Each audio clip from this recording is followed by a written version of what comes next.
सबसे पहले आप लोग को मैं धन्यवाद देता हूँ, आभार प्रकट करता हूँ कि यहाँ उपस्थित हमारे प्रभारी कृष्णा अलोड़ी जी, इस मंच पर विराजमान हमारे राष्ट्रीय प्रवक्ता पवन खेड़ा जी, इस मंच पर विराजमान हमारे बाएं तरफ बैठे प्रभारी सुशील पासी जी, मंच पर विराजमान हमारे राष्ट्रीय प्रवक्ता अभय दुबे जी, यहाँ उपस्थित सभी हमारे जो है प्रवक्ता प्रदेश के राजेश राठौर जी और हमारे अभिभावक मोतीलाल शर्मा जी और हमारे कई यहाँ मीडिया के राष्ट्रीय स्तर के यहाँ जो बिहार में लगाए गए हैं, मैं सब के प्रति आप लोगों के प्रति भी धन्यवाद आभार प्रकट करता हूँ कि आप लोगों ने यहाँ आकर के अपना बहुमूल्य समय दे रहे हैं हमारे नेता के प्रति। और सामने उपस्थित सभी हमारे इलेक्ट्रॉनिक्स मीडिया, प्रिंट मीडिया के साथीगण, चूँकि सबको मैं चेहरे जानता हूँ और आपके साथ लगातार काम भी कर रहा हूँ, तो मुझे आज ये प्रसन्नता है कि आपके बीच में पहला पीसी कर रहा हूँ। मैं बड़े ही सौभाग्यशाली हूँ कि हम अपने नेता को बिना बधाई दिए आगे की बात नहीं होगी। हम राष्ट्रीय नेता मल्लिकार्जुन खड़गे जी, न्याय योद्धा राहुल गांधी जी, केसी वेणुगोपाल जी, हमारे उपस्थित यहाँ सोनिया जी, प्रियंका जी के प्रति आभार प्रकट करता हूँ कि हमें जो मौका दिया है, मैं उनको चुनौतियों को, यहाँ के जो सारी चुनौतियों को पार करेंगे। जैसा कि आप जानते हैं कि हमारे नेता आदरणीय राहुल गांधी जी का मुख्यतः बिहार में जो 2 कार्यक्रम लगे, उस कार्यक्रम में उन्होंने जो सामाजिक न्याय की बात हो, संविधान की रक्षा की बात हो और संविधान में जिस तरह से उनकी अधिकारों को कम करने का प्रयास हो, उसी के तहत आज महादलित परिवार के लोगों को जो शुरुआत किया है, उस कड़ी में आज ये पहला कड़ी अंकित हो गया है जो स्वर्णिम अक्षरों में रखा जाएगा। बस अंत में मैं एक ही बात कहूंगा कि हम बिहार के गौरव को बढ़ाएंगे, चूंकि हमारी सत्ता जो है वापस आएगी। आने वाला समय में हम 1990 के को यहाँ लाना चाहते हैं और दलितों की हिस्सेदारी की बात नहीं, उनको हाथ में सत्ता जो है देने की बात राहुल जी ने किया है और हम उनके प्रति आभार प्रकट करते हुए आगे के मैं प्रबोधन के लिए राष्ट्रीय प्रवक्ता कृष्णा आदरणीय प्रभारी राहुल गांधी जी के नेतृत्व में यहाँ मार्गदर्शन कर रहे हमारे प्रभारी कृष्णा अलावड़ू जी के मैं देता। धन्यवाद राजेश जी। आज एक्सरे और इलाज की बात करना चाहता हूं और ये बताता हूं आपके माध्यम से बिहार की जनता को कि कांग्रेस पार्टी और इंडिया गठबंधन के गवर्नेंस में और डबल इंजन के जुमलों में क्या फर्क है। कांग्रेस पार्टी एक्सरे भी सही करती है और कोशिश करती है कि इलाज भी जल्दी हो और सही। डबल इंजन की सरकार एक्सरे भी गलत लेती है और कहीं कहीं इलाज भी गड़बड़ करती है। जीएसटी के उदाहरण से थोड़ा समझाना चाहता हूं। जीएसटी कांग्रेस पार्टी की नीति थी। एक तरीके से आप बोलें तो एक्सरे अच्छा था, और जो कांग्रेस पार्टी ने इलाज भी बताया था वो गुड एंड सिंपल टैक्स का इलाज बताया था। जब बीजेपी की बारी आई, गुड एंड सिंपल टैक्स का इलाज के जगह पर गब्बर सिंह टैक्स का इलाज थोप दिया। अब जातिगत जनगणना की बात करें तो बिहार में एक्सरे हुआ है ये बोला जाता है, लेकिन जब एक्सरे के बारे में पूछा जाता है कि कैसे किया, कितने लोगों का किया, इसका कोई इंडिपेंडेंट बॉडी ने असेसमेंट किया कि नहीं, इस पे गोलमोल जवाब आते। ठीक है, एक्सरे हो गया, इलाज क्यों नहीं शुरू हुआ? इस पे अगर आप गहराई में जाएं, यहां भी एनडीए की सरकार, केंद्र में भी एनडीए की सरकार, डबल इंजन सरकार है, तो इलाज डबल स्पीड से शुरू होना चाहिए था, लेकिन आज तक यहां पे इलाज शुरू नहीं हुआ। कांग्रेस शासित राज्य तेलंगाना में सर्वे भी किया गया, एक्सरे भी किया गया। इस पे क्लियरली बताया गया कि कितने लोगों से मिलकर सर्वे किया गया। 1 करोड़ से ऊपर लोग। एक इंडिपेंडेंट बॉडी बिठाई गई है जो सर्वे के मैकेनिज्म के बारे में निष्पक्ष जांच करे और बताए कि यह सर्वे अच्छा है कि नहीं। सर्वे भी मजबूत है, मतलब एक्सरे से जो इलाज की बात करेंगे वो भी सही इलाज की बात हो। और सिर्फ इलाज की बात ही नहीं, तेलंगाना में इलाज शुरू कर दिया गया है। आरक्षण सर्वे के आधार पर तेलंगाना में बढ़ा दिया गया है।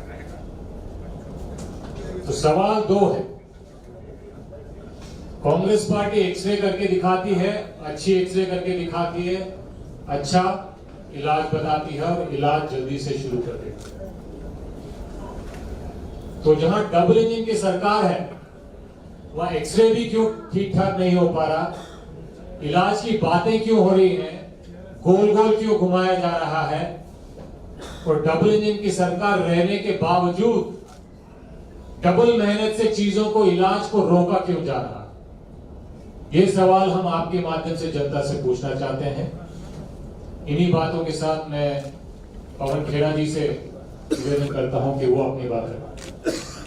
धन्यवाद कृष्णा जी, अध्यक्ष जी, अभय दुबे जी, हमारे तमाम साथी, राजेश राठौड़ जी, बासी जी, ज्योति कुमार सिंह जी, अगर किसी का नाम रह गया तो माफ कर दीजिए।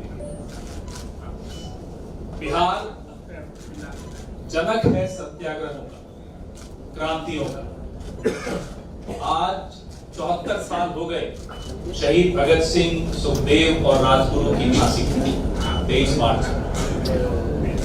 उनको नमन करते हुए आपका ध्यान, और कल ही हमने 113 साल बिहार की स्थापना की, आपका ध्यान ले जाता हूं कि पिछले 20 साल में बिहार के साथ कैसा धोखा हुआ। बिहार के लोग पलायन को मजबूर हुए। नौजवान में टैलेंट की कोई कमी नहीं, लेकिन उस टैलेंट की उपयोगिता बिहार में नहीं। ये काम सरकारों का हो। अभी हाल ही में सीएजी की रिपोर्ट आई। सीएजी की रिपोर्ट की आजकल चर्चा कम होती है, संसद में तो होती नहीं है, विधानसभा में होने नहीं दी जाती, टीवी पे होने नहीं दी जाती, इसलिए हमने सोचा यहां जरूर करें। नीतीश कुमार जी के स्वास्थ्य को लेकर हमें चिंता है, लेकिन बिहार के स्वास्थ्य की हालत उस सीएजी रिपोर्ट में आपके सामने आई। आधे से ज्यादा अस्पतालों में स्टाफ की कमी है, डॉक्टरों की कमी है, नर्सिस की कमी है, दवाइयों की कमी।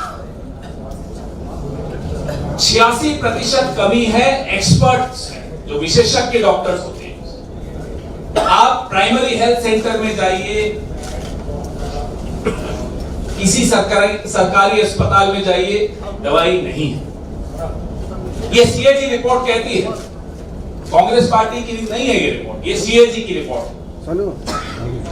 और इसका नतीजा ये है कि बिहार के बच्चों में कुपोषण भारी मात्रा में बढ़ता जा रहा है। 6% से अब 9% में चला है। बिहार की जो किशोरियां हैं उनमें अनीमिया इतना ज्यादा बढ़ गया है कि पूरे देश में लोग, एक्सपर्ट्स हैरान हैं कि बिहार को हो क्या गया। बात सिर्फ मुख्यमंत्री के स्वास्थ्य की नहीं है, बात इस राज्य के स्वास्थ्य। अभी कृष्णा जी आपको कहते हैं इलाज की बात कर रहे हैं, कैसे तेलंगाना में इलाज। बिहार चाहता, बिहार की सरकार चाहती तो वो इलाज बिहार में भी संभव था, लेकिन उस इलाज को रोकने से पहले एक्सरे को रोकने की कैसे कोशिश की गई। सुप्रीम कोर्ट तक में हलफनामे डाले गए कि कैसे ये जाति जनगणना को रोका जाए। जाति जनगणना हुई, लेकिन उसके बाद सब कुछ रुक गया। नीतीश कुमार को इलाज शुरू हो सकता था, आरक्षण की सीमा टूट सकती थी, लेकिन वो नहीं हुई। तेलंगाना ने करके दिखाया। और बिहार जो कि हमेशा दिशा दिखाता है देश को, इस बार भी दिशा दिखा सकता था, चूक। बिहार नहीं चुका, बिहार के मुख्यमंत्री चुके, बिहार की सरकार चुकी, और एक षड्यंत्र था भारतीय जनता और जेडीयू का, जिसके तहत जैसा कि कृष्णा जी ने कहा कि इलाज नहीं हो पाया। और अगर अब बिहार को बदलना है तो बिहार की सरकार को बदलना है। सरकार बदलो, बिहार बदलो, ये नारा आज हम यहां से दे रहे हैं। उसके बगैर बिहार की किस्मत बदलने की कोई चांस नहीं दिखती, कोई लगता ही नहीं है, कोई उम्मीद ही नहीं है कि बिहार की किस्मत अगर सरकार बदले बगैर बदली जा सकती, नहीं बदली जा सकती। कांग्रेस पार्टी के पास ठोस विजन है। कांग्रेस पार्टी के पास हर वर्ग के लिए एक विजन है, एक प्लान है, एक रोड मैप है, नौजवानों के लिए है। जैसा कि मैंने कहा कि कोई ऐसा वर्ग नहीं है जो आज पिछले 20 साल के कुशासन से अपने आप को ठगा हुआ महसूस नहीं कर रहा। हर वर्ग के लिए हम अगर विजन सामने रखेंगे तो बिहार के एक एक नागरिक को समझ में आएगा कि सरकार कैसी होनी चाहिए और कैसी मिलेगी। ये पहली प्रेस वार्ता है। एक सिलसिलेवार हम आपके सामने, मैं बार बार कृष्णा जी की ही भाषा का वो बोरो करता हूं, सिलसिलेवार हम एक्सरेज आपके सामने रखेंगे कि दिक्कत कहां है, क्यों फेल हुई सरकार, कौन से विभाग में क्या हुआ, कौन सी सीएजी रिपोर्ट किस विभाग के बारे में क्या कह रही है। राजेश जी को असेंबली में उठाएंगे ही, हम आपके सामने यहां भी उठाएंगे। और उसके बाद समस्या तो आपने देख ली, समाधान क्या, समाधान भी कांग्रेस पार्टी आपके सामने, आपके माध्यम से बिहार के लोगों के सामने रखी। और हमें पूरी उम्मीद है बिहार बदलाव चाहता है, अपनी किस्मत में बदलाव चाहता है, अपने नौजवानों के भविष्य में बदलाव चाहता है, अपने वर्तमान में बदलाव चाहता है। और इसलिए बिहार जानता है कि बदलाव तभी संभव है जब सरकार को बदले। आपके सवाल। पवन खेड़ा साहब, आपने कहा कि 1990 के पहले का जो कांग्रेस था उस स्थिति में हम पार्टी को लाना चाहते हैं बिहार में। 1990 के पहले आपका किसी पार्टी से यहाँ गठबंधन नहीं था, अपने दम पर सरकार सत्ता में, अपनी पार्टी सत्ता में थी। तो क्या ये माना जाए कि जो विधानसभा चुनाव होगा 2025 में, लास्ट में अक्टूबर नवंबर में, तो आप किसी पार्टी से गठबंधन नहीं करेंगे? आप सवाल किसी भी समय पूछ सकते हैं, जवाब का समय आता है तब सब जवाब दिया जाता है। अभी गठबंधन पर ऑप्शन ओपन है। मैंने कहा आप सवाल किसी भी समय कोई भी सवाल पूछ सकते हैं, ये आजादी कांग्रेस पार्टी हमेशा मानती है, पत्रकारों के पास है। लेकिन सही सवाल का जो सही जवाब है उसका एक सही वक्त आता है। पवन खेड़ा जी, पिछले 4-5 सालों में आपके 3 अध्यक्ष बदले गए, मगर कांग्रेस के कार्यकारिणी तक बंद नहीं हुए। क्या लगता है कि बिहार चुनाव में आप ऐसा कौन सा विजन लेकर के आएंगे कि लोग आपको वोट करेंगे? मैं प्रभारी कृष्णा अलवरू जी को कहूंगा कि इसका उत्तर। धन्यवाद। सवाल ये है कि बिहार में कांग्रेस पार्टी क्या विजन लेके बिहार की जनता के पास जाएगी। बिहार में कांग्रेस पार्टी का विजन ये है कि आने वाले 6 महीने में जनता से शुरू कर आप सब मीडिया बहन और भाइयों तक जनता के मुद्दों पे सबसे पहले चर्चा होनी चाहिए। जो मुद्दे बिहार को और बिहार के लोगों को परेशान कर रहे हैं, उस पे जनता और मीडिया को पहले सरकार से रिपोर्ट कार्ड मांगना चाहिए। क्या आपने महंगाई कम की? क्या आपने रोजगार दिए? क्यों पेपर लीक हुए? क्यों भर्तियां नहीं हो पा रही हैं? क्यों शिक्षा खराब है? स्वास्थ्य के बारे में पवन जी ने बताया, यह हालत क्यों है? भ्रष्टाचार दिन ब दिन क्यों बढ़ता जा रहा है? जो अंग्रेजों के जमाने में पुल बने थे वो नहीं टूट रहे हैं, लेकिन डबल इंजन के सरकार के जमाने में जो पुल बने हैं वो रोज टूट रहे हैं। क्यों?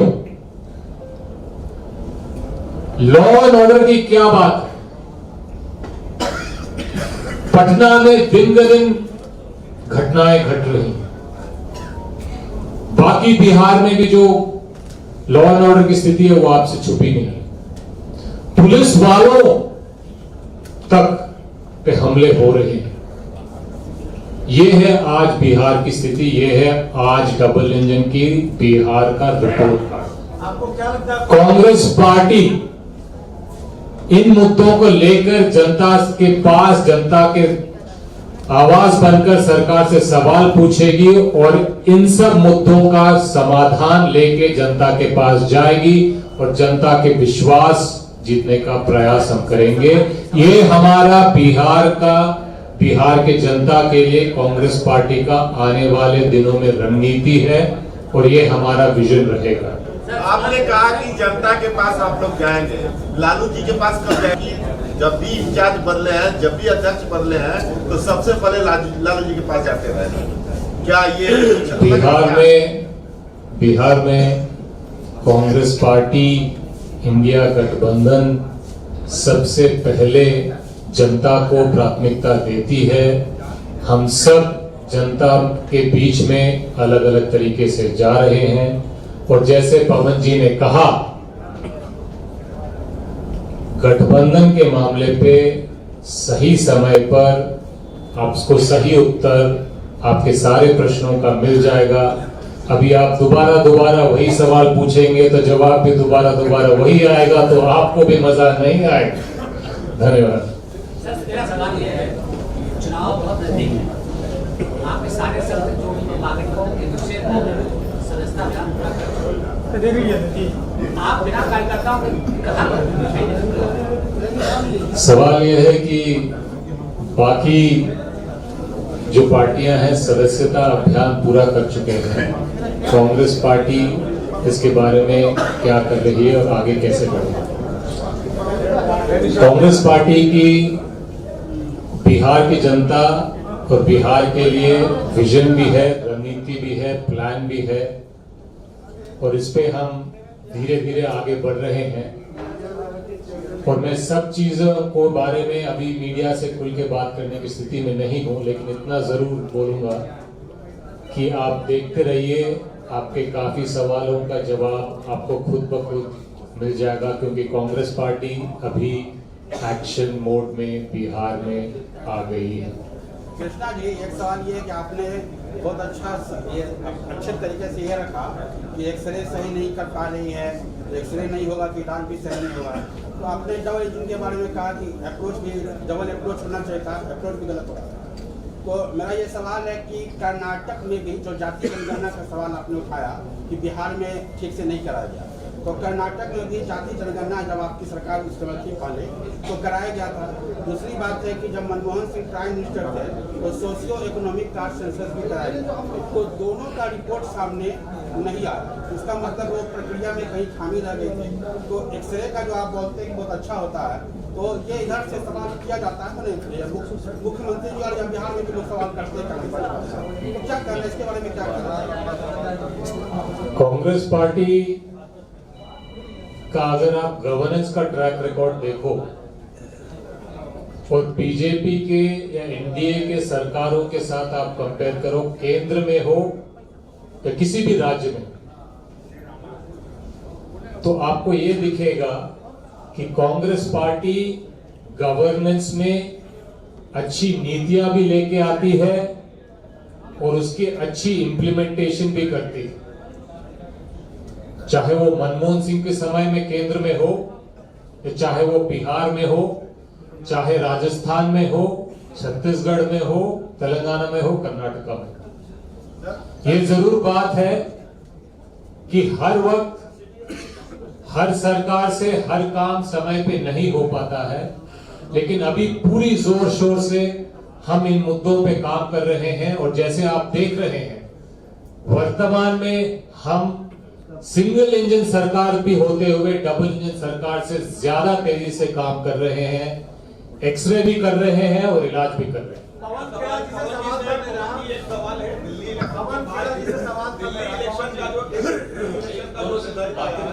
दिल्ली इलेक्शन का जो रिजल्ट आया उसके बाद जिस तरीके से कांग्रेस एग्रेसिव है बिहार में, क्या मैसेज आप लोग देना चाहते हैं बिहार में कि बिना कांग्रेस पार्टी को रखते हुए साइडलाइन करते हुए बीजेपी से नहीं लड़ा जा सकता है? जो दिल्ली में हुआ, क्या वो चीज आपने तीसरा तरीका निकाला है वही की सवाल में जवाब नहीं बदलेगा। अब वही है, सही वक्त कुछ सवालों के लिए इंतजार करना, सही वक्त पे जवाब जरूर मिले। एक और सवाल, अभी फिलहाल नए अध्यक्ष जी आपके सामने हैं, नए प्रभारी जी आपके सामने हैं, नया जो मॉडल ला रहे हैं यहाँ कांग्रेस को पूरा एनर्जी लाने का, वो आपके सामने ला रहे हैं। कन्हैया कुमार के पीछे क्या स्ट्रेटजी है? सेंटर से स्टेट में उन्हें लाया गया, यात्रा कर रहे हैं, क्या अब कल को आप कहोगे कि अभय दुबे जी को यहाँ क्यों भेजा, पवन खेड़ा यहाँ क्यों आए, वो तो कहीं और से हैं। हम सब आ रहे हैं, आपको तो खुश होना चाहिए। और बिहार को मेहमान नवाजी के लिए जाना जाता है। हम सब आ रहे हैं ताकि बिहार में इस बार ये साबित किया जा सके कि बिहार बदलेगा तभी जब सरकार बदलेगी। सवाल का जवाब दे दिया जाता है। आपने अध्यक्ष बदला चुनाव के बीच में, आपका प्रभारी बदला चुनाव के बीच में, क्या वजह है कि अचानक आपको इतने सारे बदलाव करने पड़ रहे हैं? बदलाव तो अभी मौसम भी बदल रहा है। अभी देखो, पहले थोड़े महीनों पहले सर्दी थी, तो सृष्टि का नियम है, सृष्टि का नियम है परिवर्तन। परिवर्तन तो होता ही है, इसमें परिवर्तन से क्या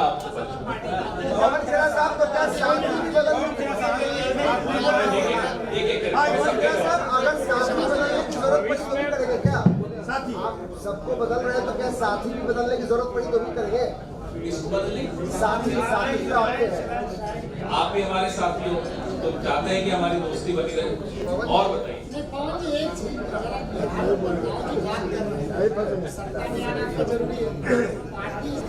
फिर ये चौथी तरीके से वही सवाल है, मुझे बड़ा अच्छा लगता है।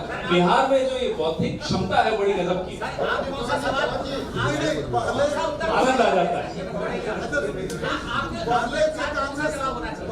एक बार में साफ दिख रहा है। क्या दिख रहा है? गठबंधन के बारे में जब भी सवाल होता था तो तब कांग्रेस के नेता जोर शोर से कहते थे कि नहीं, हम तो आरजेडी के साथ हैं, रहेंगे। कभी आप सही समय पर सही जवाब दें। अभी 8 महीने हैं चुनाव में, 8 महीने हैं चुनाव में, सब अपने आप को मजबूत करने में लगे हैं, लगना भी चाहिए। तो अभी जो सवाल होने हैं, जो इस पे हम आए हैं, सीएजी रिपोर्ट है, नए अध्यक्ष हैं, नए प्रभारी हैं, आप इनके बारे में इनसे सवाल पूछिए, सीएजी रिपोर्ट के बारे में पूछिए। आज वो सुरभि राज की सुबह हत्या, कल रात को हत्या हुई, बड़ी गंभीर बातें हैं। जैसा बताया, पुलिस वालों पर हमले हो रहे हैं, लॉ एंड ऑर्डर की क्या हालत है, नीतीश कुमार जी के स्वास्थ्य की क्या हालत है, ये सब बातें बड़ी गंभीर हैं। नीतीश जी की इफ्तार पार्टी में सही जाने से मना एक मिनट आपका ऑप्शन मैं ये पूछ रहा हूँ कि आपने जैसा कि एक्सप्लेन किया राज्य के स्वास्थ्य के बारे में, तो what do you like to say about the health condition of Nitish Kumar? No, we are worried. We are worried. We are worried for Bihar. We are worried for Nitish Kumar himself. ये किस तरह का pressure उन पर डाला होगा, हमें ये नहीं समझ में आता कि आज उनके स्वास्थ्य की ये हालत हो गई। अब हमें चिंता इस बात की है कि इस स्वास्थ्य को लेकर वो पता नहीं उनसे क्या साइन लिए जा रहे हैं, बीजेपी क्या षड्यंत्र रच रही है। ये चिंता प्रत्येक बिहार के नागरिक की है। पवन खेड़ा साहब, अभी आप थोड़ा सा मैं इस पे जोड़ना चाहूंगा। मुख्यमंत्री जी का जो स्वास्थ्य है वो दिन ब दिन खराब हो रहा है, उसकी बिहार की जनता को भी चिंता है, आपको भी चिंता है और हमें भी चिंता है।